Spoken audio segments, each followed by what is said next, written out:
Vous avez été contacté à l'adresse RMC pour vous @rmc.fr par les soignants de l'hôpital d'Oloron-Sainte-Marie dans les Pyrénées-Atlantiques. Ils avaient déjà perdu leur maternité, leur service de réanimation et de cardiologie. Les personnels de l'hôpital d'Oloron ont appris la fermeture des urgences la semaine dernière. Fermeture jusqu'à nouvel ordre pour sans doute plusieurs semaines. Il faut dire que le service tournait avec seulement 5 médecins au lieu de 11 en temps normal. Et 3 d'entre eux ont craqué. Ils sont en arrêt maladie. Plus de médecins et donc 55 000 habitants de la vallée privée d'urgence, obligés d'aller à Pau, à 45 minutes de voiture.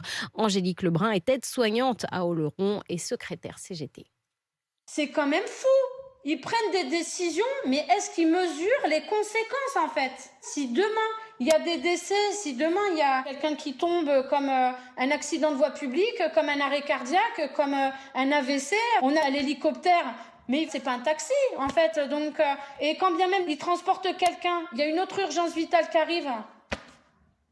Il pourra pas être partout non plus, l'hélico. Si demain il y a quoi que ce soit, vous imaginez les répercussions psychologiques qu'il peut y avoir de se dire « Ah ben tiens, si les urgences avaient été ouvertes, on aurait pu le soigner ». Pour nous, c'est une catastrophe sanitaire, en fait. On entend sa colère et sa détresse. Il n'y avait pas d'autre solution pour trouver des médecins, Marie? En fait, il faut savoir que les services d'urgence craquent absolument partout en ce moment. Là, on parle d'Oloron-Sainte-Marie, mais ça concerne aussi des grandes villes. Il y aurait 70 hôpitaux en situation critique, avec des urgences saturées ou carrément fermées, à Orléans notamment, à Aulnay-sous-Bois, Bordeaux, Versailles également. Manque de moyens, conditions de travail dégradées. Pour Angélique Lebrun, la direction de l'hôpital d'Oloron, mais aussi le gouvernement, doivent trouver des solutions. J'ai écrit à M. Véran, j'ai écrit à M. Macron, j'ai écrit de partout. Ça me révolte de voir qu'on nous laisse comme ça. J'ai des collègues qui me disent qu'elles ne mangent plus, elles ne dorment plus, que le gouvernement prenne ses responsabilités. Une bonne fois pour toutes, c'est trop facile d'avoir des bonnes paroles et de mettre la santé en tête de ligne de leur campagne électorale. Et à côté de ça, désolé, nous laisser crever en fait. Parce que là, c'est ce qui est en train de se passer.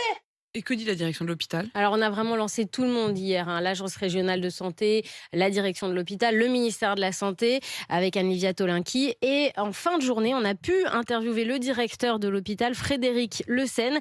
Et figurez-vous que la situation devrait s'améliorer dès demain.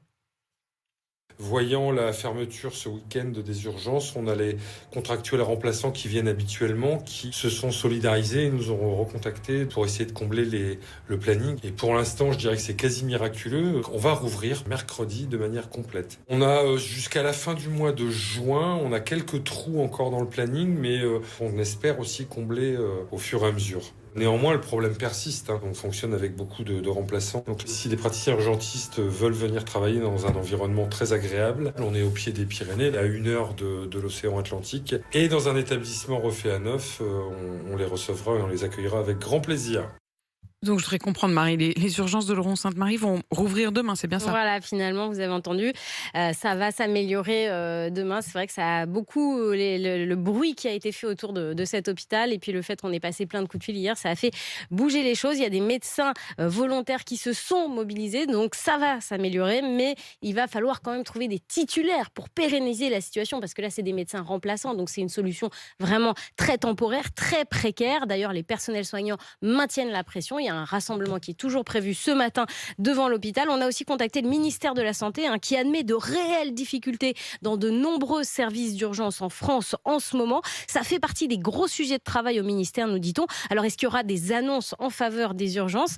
Pas de réponse sur ce point, puisque, comme on l'a rappelé, on ne sait même pas qui sera ministre de la Santé à la fin de la semaine. Mais vous l'avez entendu aussi la semaine dernière, Rémi Salomon, qui était mon invité à 7h10 et qui alertait, qui disait que ça craquait en effet sur la absolument dans les services partout d'urgence. Et qu'il était très inquiet pour la suite et notamment pour cet été, la capacité des hôpitaux à tenir et à faire face. Merci Marie pour votre enquête. Toutes les chroniques de Pauline Matin sont à retrouver sur le site rmc.fr et sur l'application. Vous y retrouvez évidemment les chroniques de Nicolas et de Marie.